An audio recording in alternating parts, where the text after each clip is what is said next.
Hi, everyone. Welcome. Thank you for attending Toxic Burden, a root cause of leaky gut and food sensitivities. I'm Dr. Lily Lu Wing, and I will be acting as your moderator. As moderator, I will respond to the live chat and Q&A throughout the presentation, and following the presentation, we'll have approximately 15 minutes for live Q&A.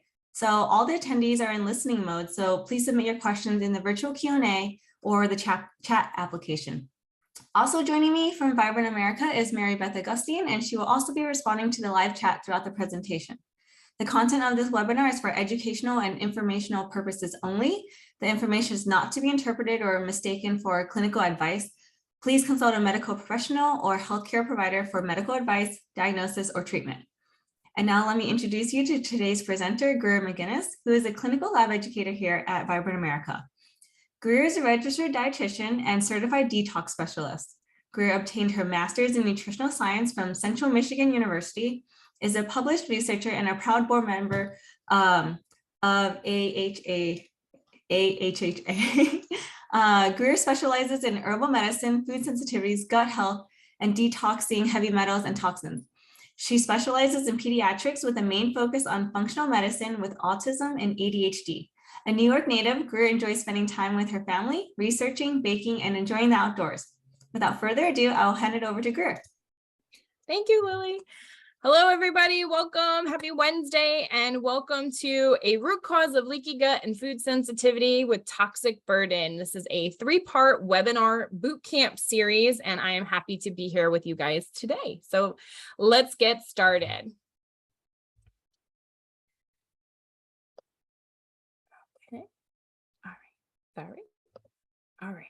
So with our webinar series, today, what we're going to be doing is we're going to be talking and learning a little bit about toxic burden. We're going to learn about some of the symptoms and what's going on with the symptomology, with what's going on with toxins in our system, how toxins can actually increase and cause intestinal permeability issues and food sensitivities.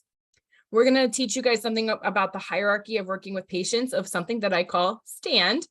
And we're going to talk about the total tox panels, the heavy metals, environmental toxins, mycotoxins, also using other types of labs like the wheat zoomer to assess intestinal permeability, and utilizing food sensitivity testing with elimination of diet and working on the microbiome.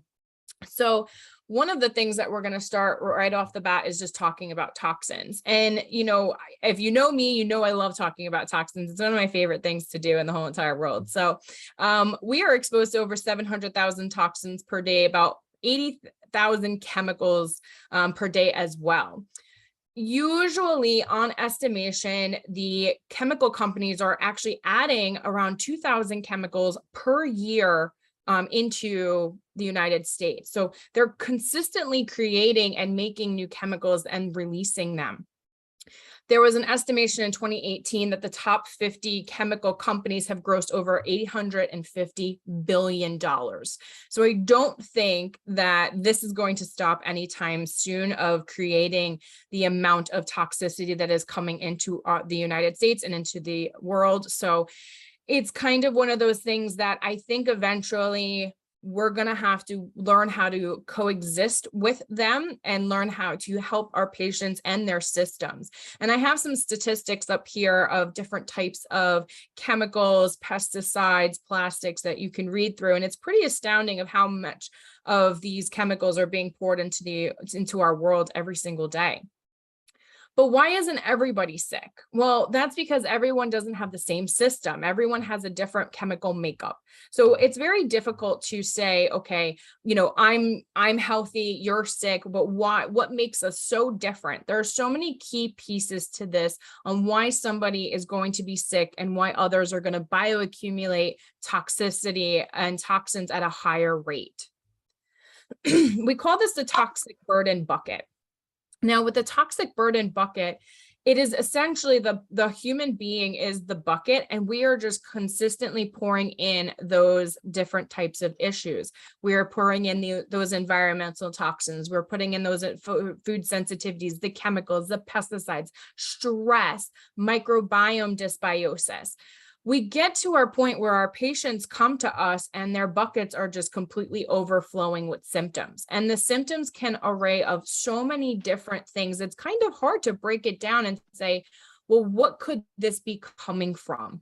Could this be heavy metals? Could this be environmental toxins, or could this be mold? Could it be one of, could it She be, is turning 75. sorry, somebody has to mute themselves, sorry. And so when we're looking at this, we're saying, okay, how do we break this down? What are we kind of looking for? And what are the symptoms of a burden?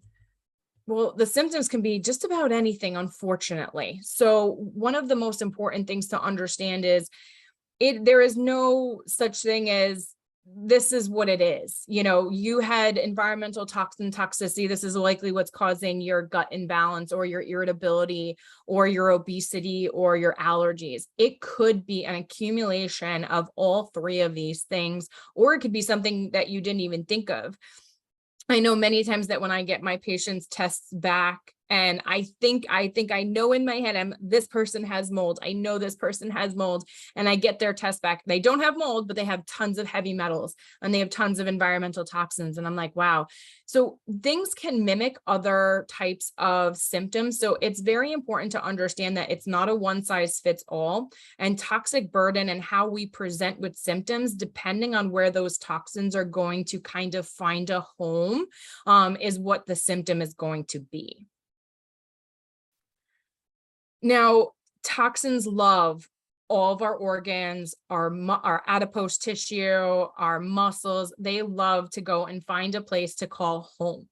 So essentially what they're going to do is find a place, and sometimes certain ones have certain affinities, like aluminum has an affinity for the brain.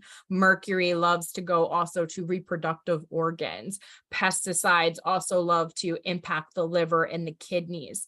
So depending on the toxin, a lot of the times can also depend on the disruption that it's going to cause to our organs. And you can see that we have, I put this together where we have all these different organs and other things that it could cause. And it's something that we might not even think about.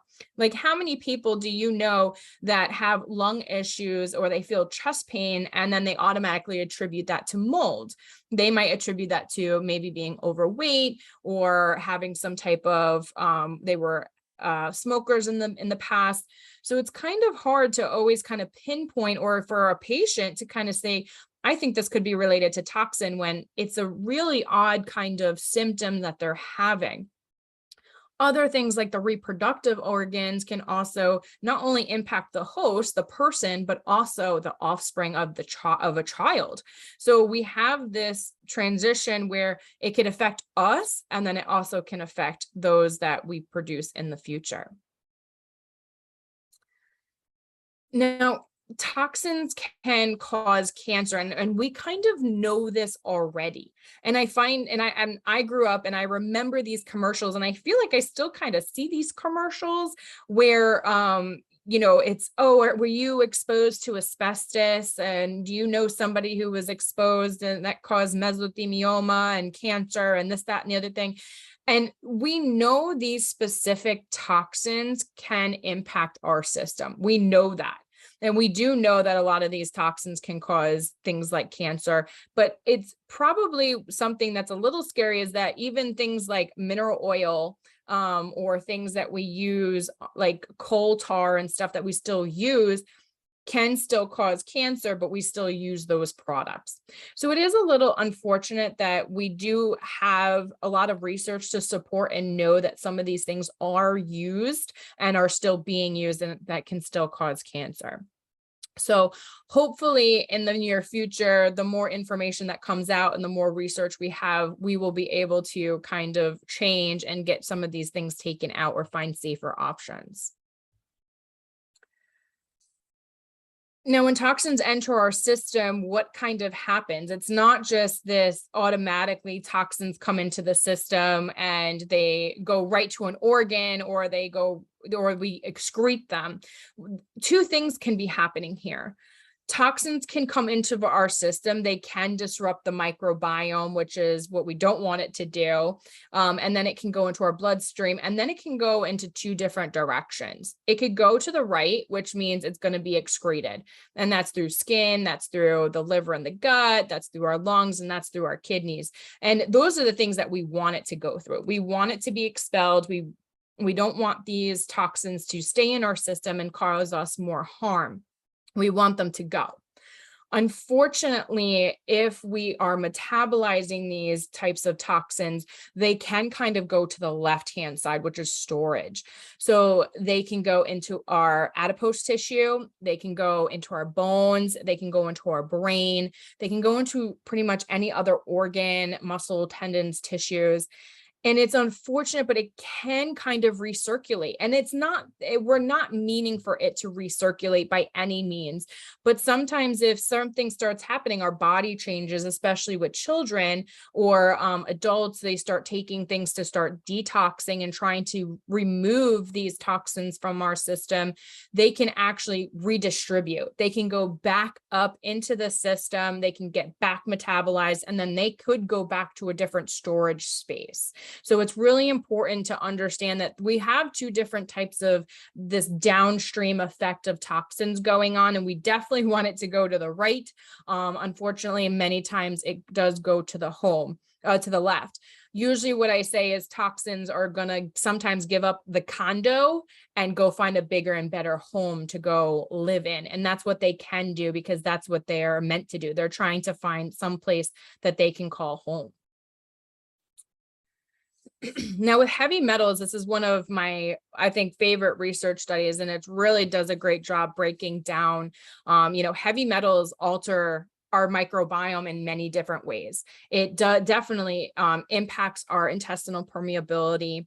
It definitely disrupts the pH balance, the intestinal inflammation, and the microbiota composition, meaning that it can definitely elevate those LPS, those gram-negative microorganisms, which are very toxic to us, but also decrease our beneficial lactose and bifidose, which is something that we don't want to have happen.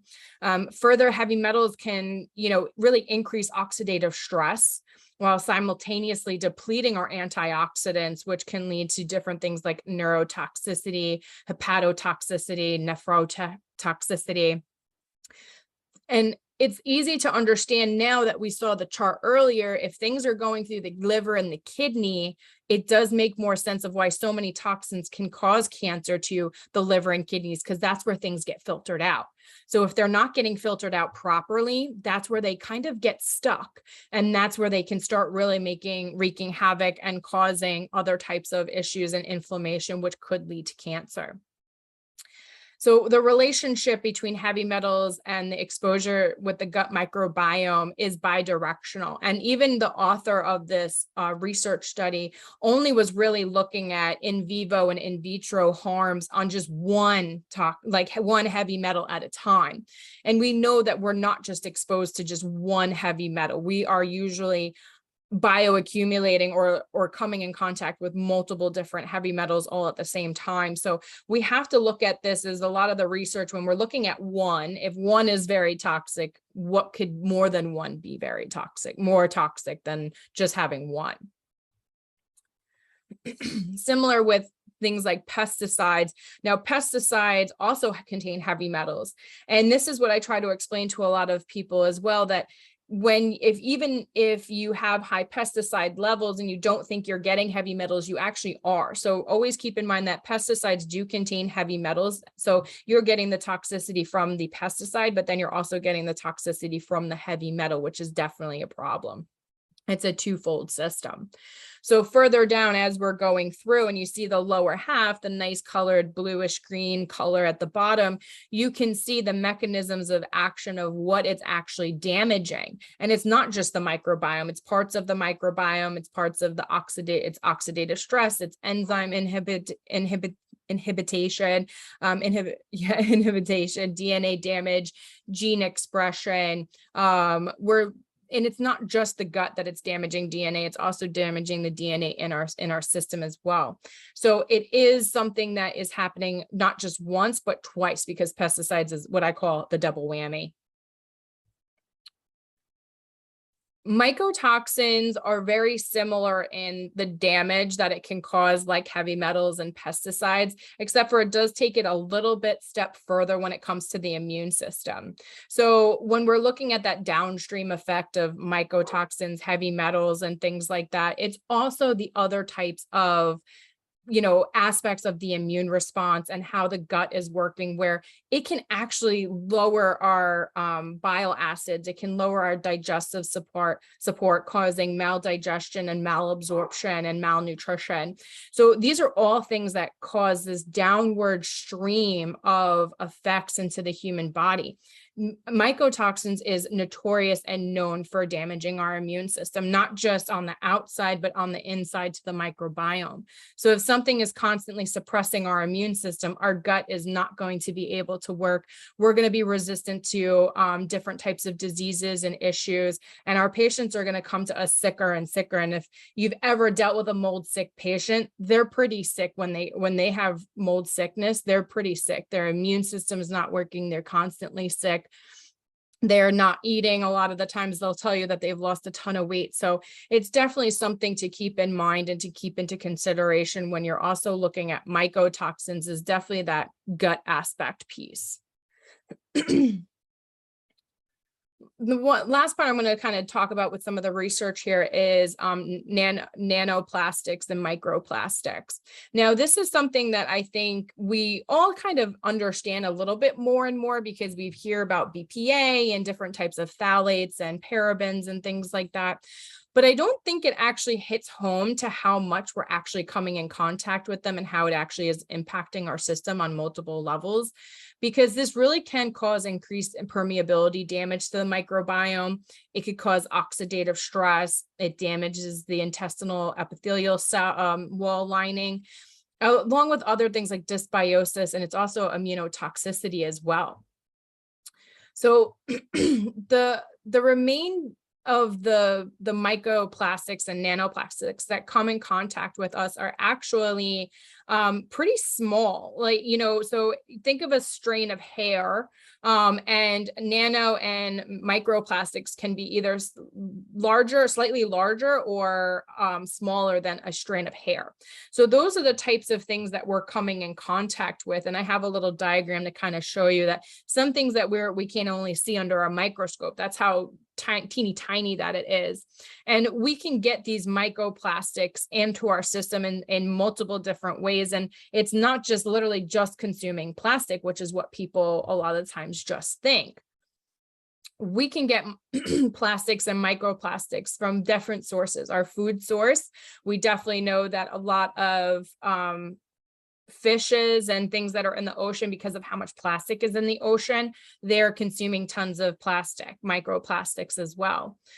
Dust, we breathe in a lot of microplastics and different types of plastics into the system. Our beauty products have tons of plastics, as well as our clothes.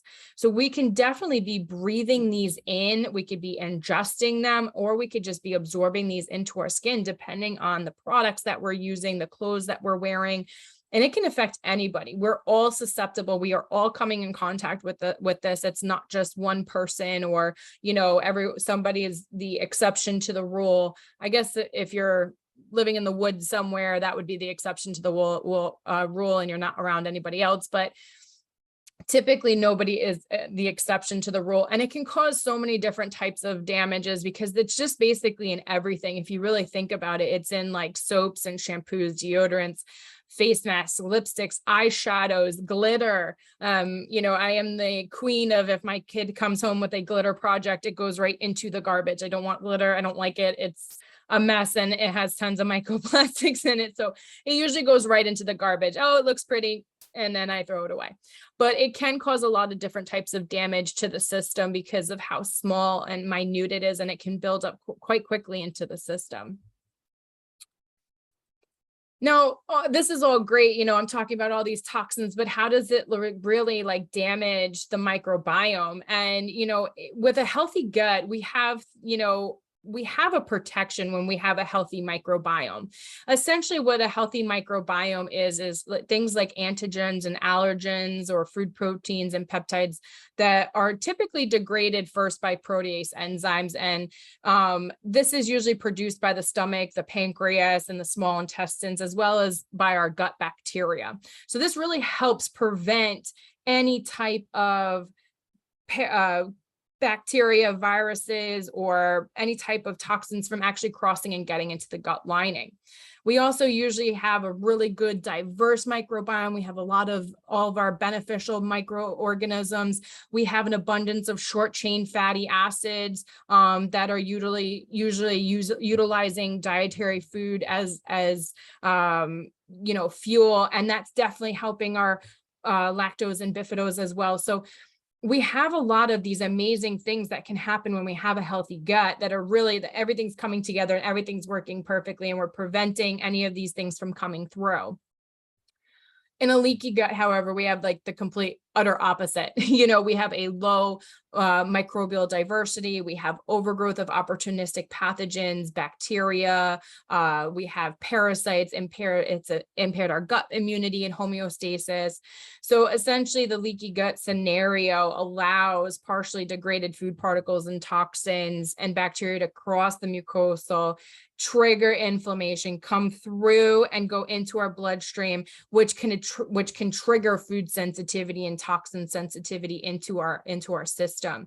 So essentially what we're trying to prevent is from these toxins to come into our system so that it can constantly create more and more inflammation and just make it difficult. So there are times where people have food sensitivity and other times they have toxin sensitivity. And that's because these toxins are essentially coming in just like food would as well.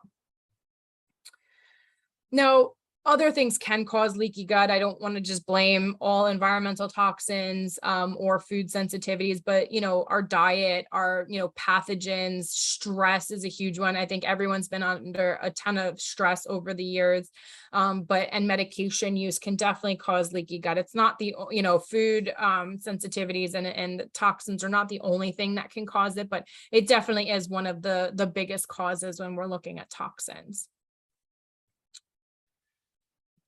Now, when I usually consult with a lot of practitioners, one of the biggest questions that they ask me is, well, is food damaging the gut or is the toxins damaging the gut? And can I fix the food sensitivities or can I fix the toxic sensitivities? Essentially, yes. A lot of the times, yes, you can. It's a bidirectional relationship.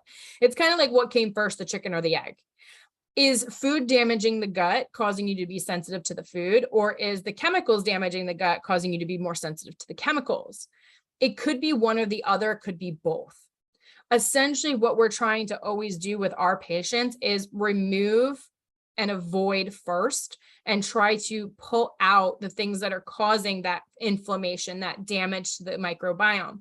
There's many times that people who do have food sensitivities do amazing once we decrease that inflammation and we get everything working better. They can add in foods that are causing sensitivities and they're not sensitive to them anymore, which is great.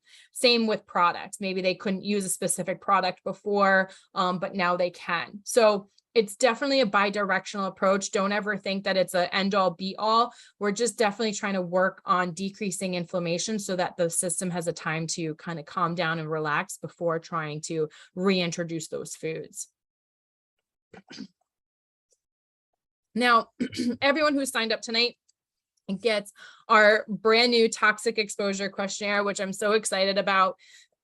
It's an awesome 3-page questionnaire that helps you and your patient kind of get down to the nitty gritty of exposure to toxins. And this is actually it's a great tool for practitioners, but this is eye-opening for patients, because once patients start realizing that this could potentially be a problem, they're more apt to change.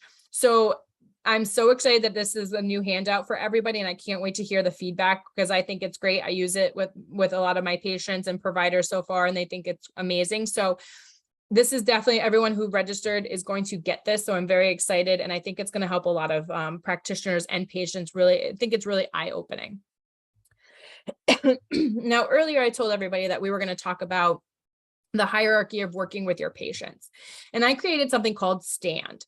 And I think this really resonates with a lot of practitioners and providers, because we do need to take a very specific approach when we're working with patients, especially sick patients from toxicity, from leaky gut, because they need our support. So the first part is support. We're going to support your patient, not only physically, but mentally. And we're also going to take a really good history and kind of use those questionnaires, use those tools, and really find out what they need from us to help them be successful. Remember, they're coming to us as the professionals.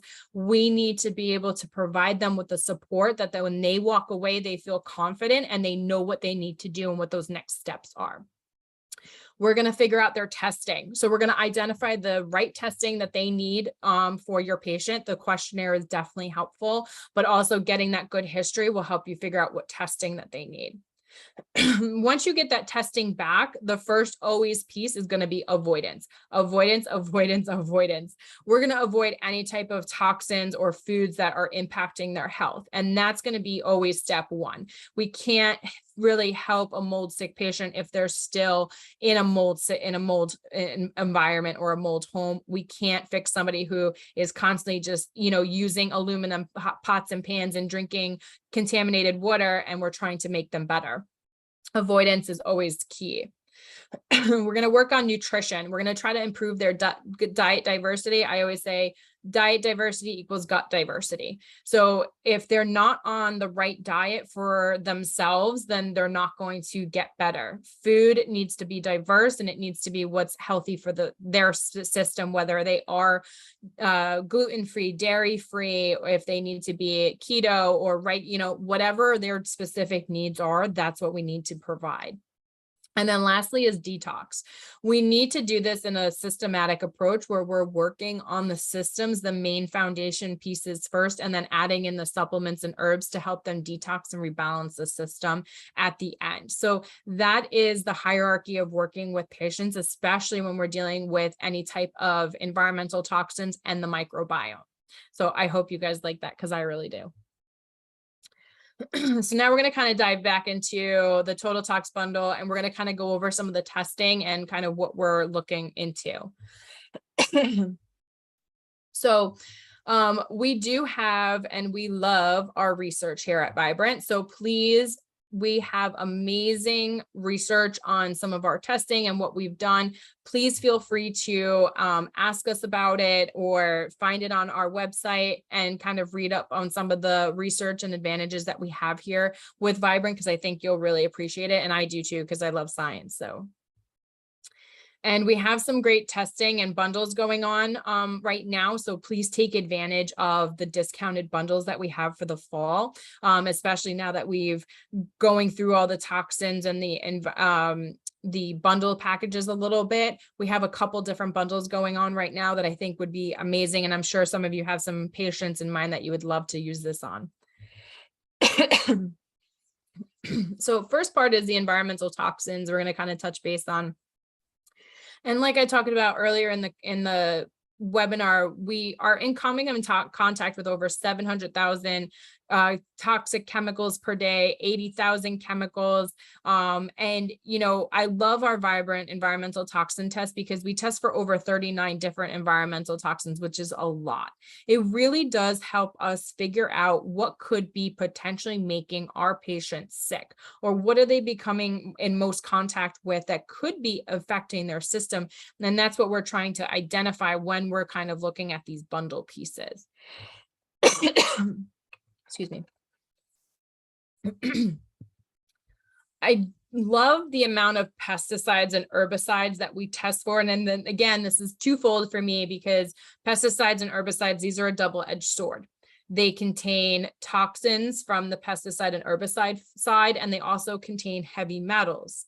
So think about this as a twofold approach where over 1 billion pounds of pesticides are used every year in the United States. Okay, so that's a lot. That's 1 billion pounds per year. Now, think about the last 10 years. It's 10 billion pounds of pesticides that we've used. So that's not only just chemicals, that's also heavy metals at the same time.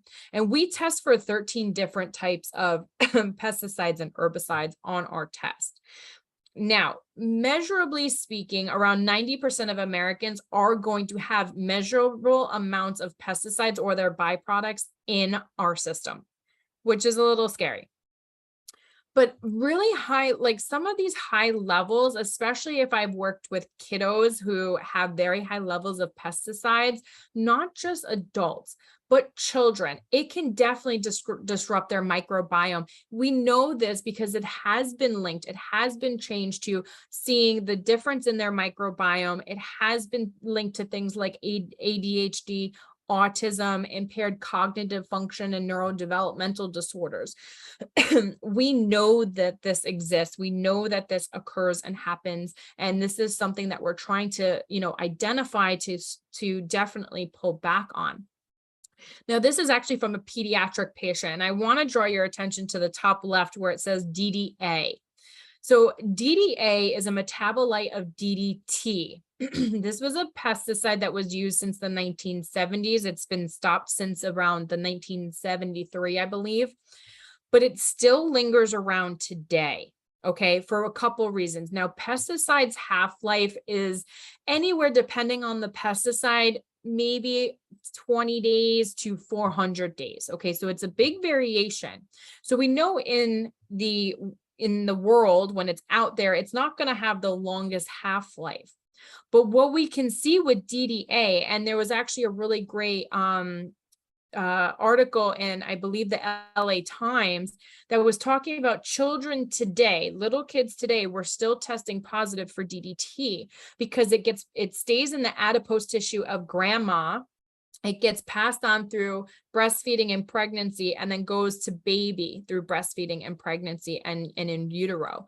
So I've had kids, this is a 4-year-old who still has DDT in their system. And it's something that definitely was causing cognitive and behavioral issues. Once we started working and pulling out those pesticides and herbicides, it definitely improved. And we did a lot of work on the microbiome too. So don't just think that these things can't stick around for a long time. They actually can. And we do have proof that it definitely does. And it can disrupt the microbiome, because essentially if you're breastfeeding, that goes right to baby. That's the second big dose of microbes that a baby gets, and that's through breast milk. So that anything that's coming from the adipose tissue going to baby also goes and disrupts the microbiome. The parabens, phthalates, and BPAs, we know these as endocrine disruptors. I'm pretty sure everyone is aware of what an endocrine disruptor is. It disrupts our hormones. It usually can impact our weight, PCOS. But yes, 100%, it can impact our microbiome at the same time. And we talked about those nanoplastics earlier in the presentation as well. And usually there's about 35 million tons of plastics that's out there in the world right now. The scary thing is, when I looked this up, was we actually consume, they actually figured this out, we actually consume about 126 to about 142 tiny particles of plastic every day, and we inhale 132 to about 170 plastic bits per day. So I did the math. So this means that, conservatively speaking, so I use the lower number, we consume 45,990 tiny particles of plastic, and we inhale 48,180 plastic bits per year, which is pretty, a little scary when I actually found this and did the math. But these are things that we're ingesting and we're inhaling every single day. And that was on the conservative side. So think about somebody who is not being conservative, who is being exposed to all these things on a regular basis. They're taking in so much more. And those are the things that can kind of be a little bit scary when we're looking at these types of toxins in the system and what they can do. So environmental toxins, and I'm talking about, all different types of environmental toxins. I'm talking about the phthalates, the BPA, the parabens, acrylics, and things like that. What can essentially they do? Well, they can increase gut inflammation. They can be very toxic to our lactose and bifidose, our beneficial commensals, which are helpful in trying to neutralize and detox a lot of toxins. It can cause dysbiosis. It can definitely disrupt the mucosal barrier, damage DNA cell line. And it can actually increase our ammonia levels in our gut, which is really, really toxic. Not only just it's produced by the liver, and it can be from damage from the liver, but it can really be toxic to that gut-brain connection. It can cause oxidative stress, inflammation, and even apoptosis, which is essentially cell death in the brain. It can impact the PAL pathway, which is phenylalanine ammonia pathway. And that also deals with the ammonia levels too. So we never want ammonia to build back up in the system. That's a little scary. It can increase and disrupt our short chain fatty acids. It could reduce bile and amino acid metabolism. And this is for pesticides disrupting the shikimate pathway. And shikimate pathway is something that we never thought humans actually have, but they're our basic building block for a range of aromatic, metabolic, and amino acids, which is really important for us to protect us from UV protection, electron transport signaling, molecules, and serving as an antibacterial agent. And also chelates nutrients. Pesticides can actually chelate nutrients out of fruits and vegetables and things that grow on the ground, and possibly even us when it's in our system. So environmental toxins all around just absolutely can damage the microbiome in multiple different ways. Heavy metals, my favorite thing that I love to talk about. If you know me, I love to talk about heavy metals. I don't know why, it's just one of my favorite things. But we use the gold standard here at Vibrant. We use the mass spectrometry to assess heavy metals in the urine. So when we're looking at heavy metals have no benefit to the human body. They pose no help to us whatsoever. If anything, they just a little bit can hurt. It doesn't matter if it's a lot or a little, it could hurt. So I never like to see any heavy metals or any type of elevated levels in a person, especially in a kid. So when we're looking at this, we're trying to say, okay, what's kind of going on in the system? Where could these heavy metals be coming from? And anytime we're actually, ingesting heavy metals, around 40 to 60% can actually go through the intestinal wall and in the gut lining. So those are the kinds of things that, we don't want to have happen, but they do happen because heavy metals just have a really easy way of just kind of getting into our system. So that's why we need really good microbiome so that we don't have to come in contact with these. But heavy metals are a double-edged sword too, because heavy metals can actually feed things like parasites and candida and Lyme disease. They actually use these positive ions. So heavy metals are positive ions, and they use these as fuel. So they take and steal electrons and actually then can thrive even more. So that's why you hear probably a lot of get rid of the heavy metals. You can get rid of parasites. It's the same thing for things like candida, Lyme disease, and pathogens as well. So, and you also might not realize that heavy metals, they're heavy, so they do actually get taken up better and quicker by the system, and they can actually replace other nutrients. So for instance, aluminum actually gets mistaken for magnesium, and mercury gets mistaken for selenium. So if you have these heavy metals into your system, and if you're trying to go through whatever pathway or whatever cycle is trying to happen in your system, and you need selenium and you need magnesium, but you have aluminum and mercury, it's going to be taken up quicker and easier than the actual nutrient. So heavy metals can definitely impact the gut on multiple different ways. Oxidative stress, toxic benefit to the microorganisms, those lactose and bifidose, depletion of antioxidants, because again, it's going to be heavier, it's going to be taken up and swapped out. Protein dysfunction by oxidation, structural damage, and interferes with catalysts. So anything with transport and uptake, it's going to damage also the cell wall. It could decrease those bile acids, impact amino acid metabolism. And again, it feeds, it loves it. Well, LPS, your gram negatives, you might see someone have a ton of LPS and gram negative commensals on their stool test, and they could be getting fed those heavy metals, and that's why they're thriving. Same with candida and parasites. So it's always something to take a look at, that heavy metals, you might not really see them, you might not really think someone has them, but it could be something that is actually using it as fuel before you even can tell that that's actually in the system, which is, difficult sometimes with patients, and you're trying to get it out of their system so those things don't happen. Mycotoxins. So lastly, we're going to kind of touch on mycotoxins, which is another one of my favorite parts to kind of talk about, because I'm dealing with my own, mycotoxin issues as well.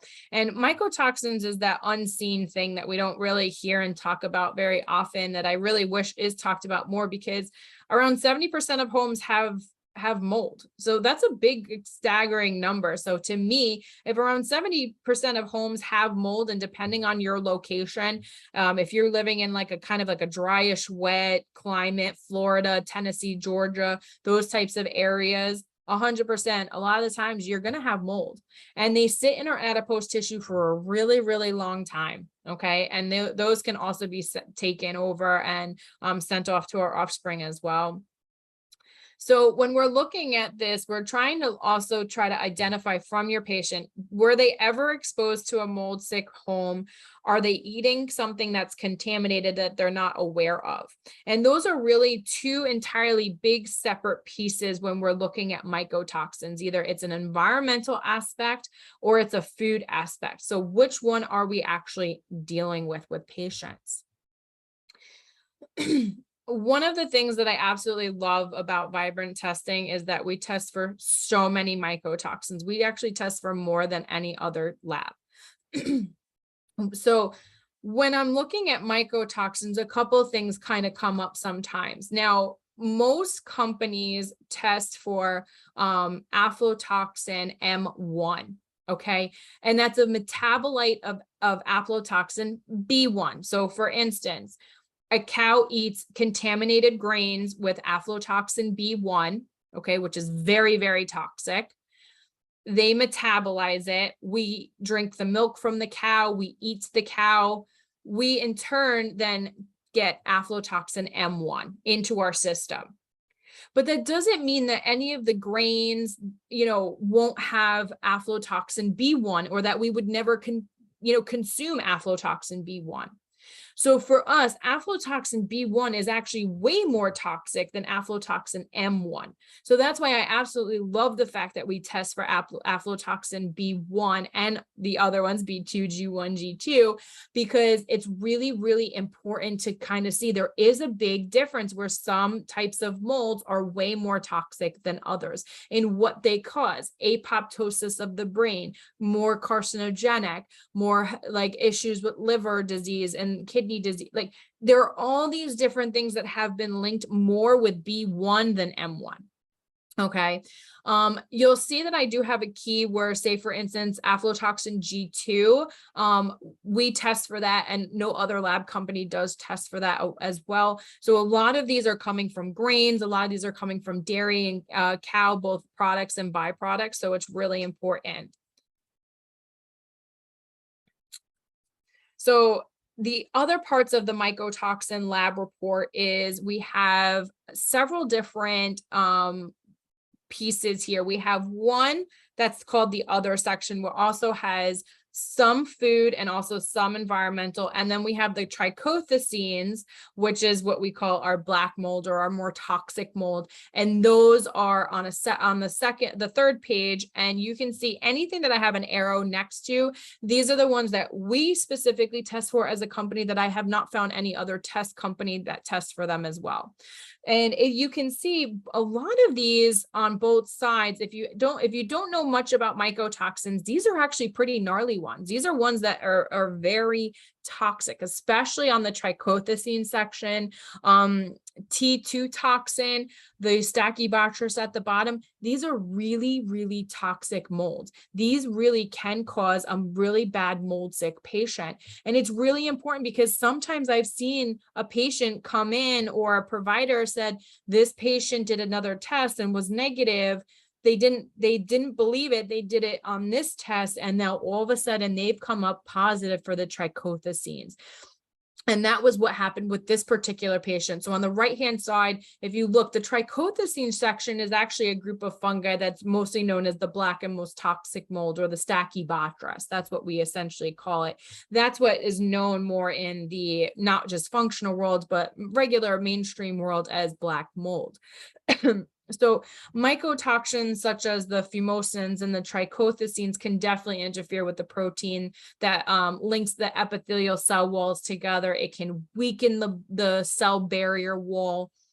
It decreases, one of the biggest things it does, it decreases the mucin production, and mucin plays an essential role in providing lubrication for the passage of food and cell signaling and protecting the body from pathogenic microorganisms. So by decreasing mucin production, it can definitely damage the epithelial cell wall and also decreasing the villi. So this also then, remember we talked about at the beginning that I said it could lead to malnutrition. That's because the intestinal villi, it actually decreases it and lowers it and kind of eats at it and eats away at it. And now we can't absorb our nutrients properly. So now we have nutrient absorption, malabsorption and malnutrition with some of our patients that have mycotoxin sickness. So mycotoxins can definitely cause a lot of different types of health issues and gut issues. Again, it can cause inflammation, increased pathogenic microbes, toxic to those lactose and bifidose. Now, remember, with lactose and bifidose, we're trying to always build up those lactose and bifidose because they essentially help protect us from any type of toxins. It can impact the cell lining. It can also actually impact interleukin-8, which is a cytokine that helps assist with pathogenic removal, reactive oxygen species, which is also can be damaging to the gut wall. And mycotoxins are notorious for lowering the immune system response. So those are definitely things that we want to consider when we're looking at that. Now, briefly, I just want to kind of wrap this up a little bit with some of the food sensitivities in wheat zoomer real quick and kind of show you guys how you can use toxins to kind of look at the wheat zoomer and utilize this to your advantage. You can utilize this to kind of see, okay, this tells me the wheat zoomer is an amazing test. It can tell you so many different things. Allergy to wheat. It could tell you the IgA and IgG peptides to wheat and gluten. We have the celiac markers.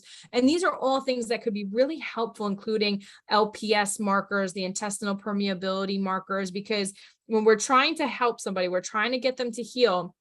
How do we do that? This is the intestinal permeability panel, and this is basically what I always say is gold, okay? We're looking at zonulin. This is the precursor of hepatoglobulin 2 protein that regulates the permeability of tight junctions between the cells and the digestive tract. So again, somebody has elevated zonulin, they could definitely likely have leaky gut. Similar to actin, this is a smooth muscle autoantibody. It specifically detects the patients with chronic hepatitis, liver stress damage, celiac disease. It can indicate small tears in the gut lining. So very similar to zonulin, but remember, zonulin's only going to say certain amounts of different placements. Actin's going to say, okay, you might have a couple tears here and there. This actually can be caused by such environmental toxins like glyphosate and other pathogens. So this is also helpful to know, is the liver taxed? Do we have some tears? Is there something else going on top of that? And then that LPS, those lipopolysaccharides, this helps recognize the lipid A or the endotoxin. So again, if heavy metals is feeding those LPS, then we're going to have really high LPS in our system. And that's going to be toxic, not just to our gut, but to our brain too. They are very toxic and damaging to the digestive tract. So we could definitely use the wheat zoomer as in an advantage to figuring out with our patients how bad the intestinal permeability is and what could be potentially causing their issue. And we'll definitely be helping you identify key pieces here with the glutenin panel and the gliadin panel.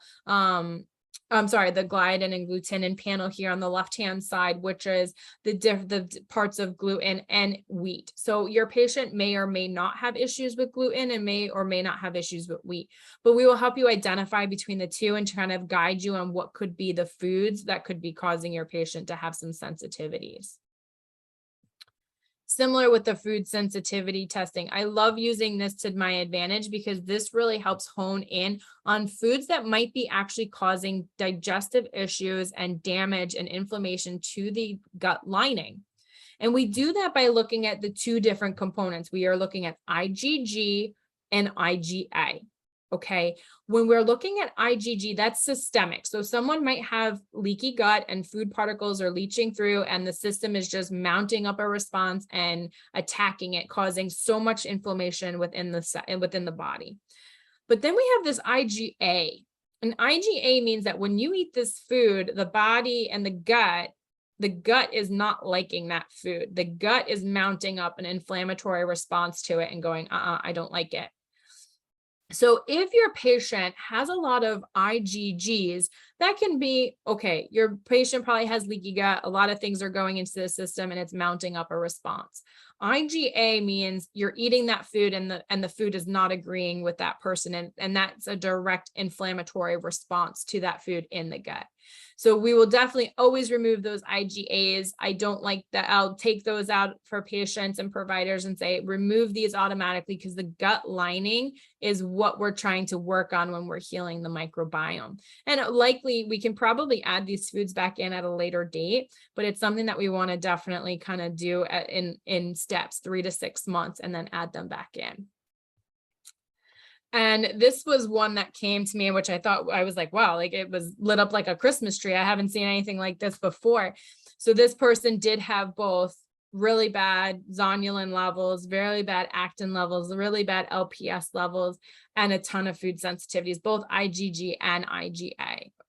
So we definitely worked on trying to remove as many of the food sensitivities as we can. Obviously, I usually use in the yellows when something's lit up so much like this, I will focus on just the IgAs and I will focus on the really high IgGs and I will usually leave the rest of it alone.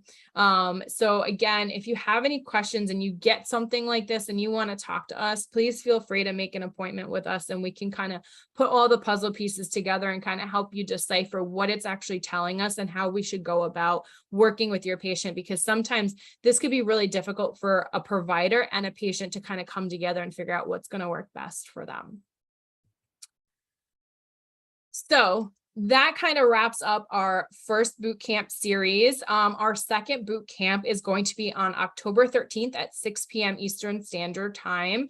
We're going to be reviewing case studies on this one. We're going to work on precision diet suggestions, supplement suggestions, lifestyle suggestions. So I'm very excited with putting this together. We're going to be talking about different types of things that can be occurring and happening and kind of diving deeper into the testing.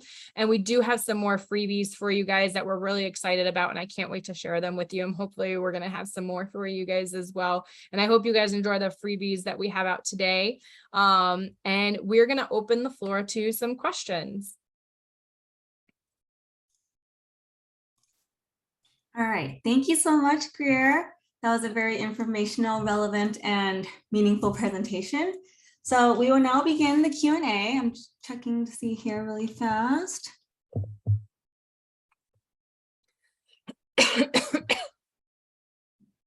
First question, how many items do your food sensitivity test check? That one is on the side. I believe it's 209.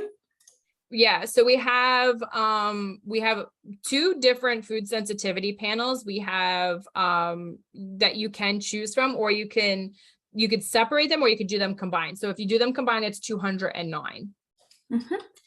Let me see here. I'm going back and forth.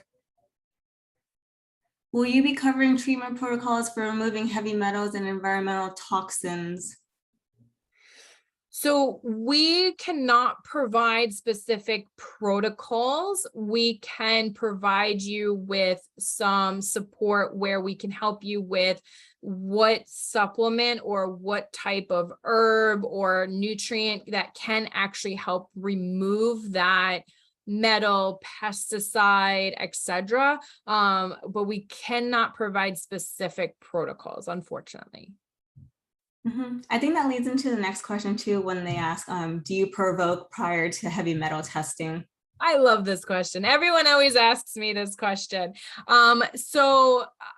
It is a practitioner preference. Okay. So our test is validated as unprovoked, but we know heavy metals hide. Okay. Heavy metals are embedded. They're in our brain, in our bones, and our muscles and tissues and tendons. So I will say it is really practitioner preference. Provoking can be very helpful and done safely. It can be beneficial to see a test if you're trying to see if somebody does have heavy metals, because there is no standard of accuracy, unfortunately, with any type of heavy metal testing, because again, they hide. So it is definitely something that you can do, and you could find really helpful, information if you do. Do you suggest healing the gut first and then working on detoxing? Absolutely, for many different reasons. So the reason why I always work on the gut first is because you can redistribute heavy metals. So the same concept can happen with anything. So bile removes heavy metals, mycotoxins, environmental toxins. If you have really bad bile, if you don't produce enough bile, if you have leaky gut, or if you have really low lactose and bifidose, and you're trying to get rid of and expel any type of toxin, if you don't have the gut working well, you could essentially redistribute any toxin, whether it be heavy metals, mycotoxins. And that's where we don't want it to go find another home. So 100%, I definitely always work on my foundations, micronutrients, gut, and then I will tackle and detox the system. Just a clarification, someone asked, what do you mean by provoking? So provoking means utilizing some type of supplement, say DMSA, EDTA, glutathione, NAC, zeolites, fulvic humic acid. Essentially what it is you're provoking, you're shaking up the tree and pulling the heavy metals and stuff out of the places that they are. Remember, they're embedded in your brain, in your bones. You can't just take a binder. Okay. Usually you have to try to have something that's going to go grab it, take it out of where it is so it could be excreted. Where do we register for the 3 webinars? Is it email sent out, or is it on the website? The email is going to be sent out. So yes, the email is going to be sent out for everybody to sign up for the next webinar. All right. And then with heavy metals, do you do both baseline and provoked levels, or is that preference? That's preference. That's really up to the provider and to the patient. Do they want to spend the money on doing both? I mean, it's sometimes helpful when you're wanting to just get a baseline of your patient. Some people do. I do know providers that they do a base, they do a provoked, and then they do another one in 6 months after they've done a set of series of treatments. It's really up to you, between you and your patient. All right. Let me see, anything else here?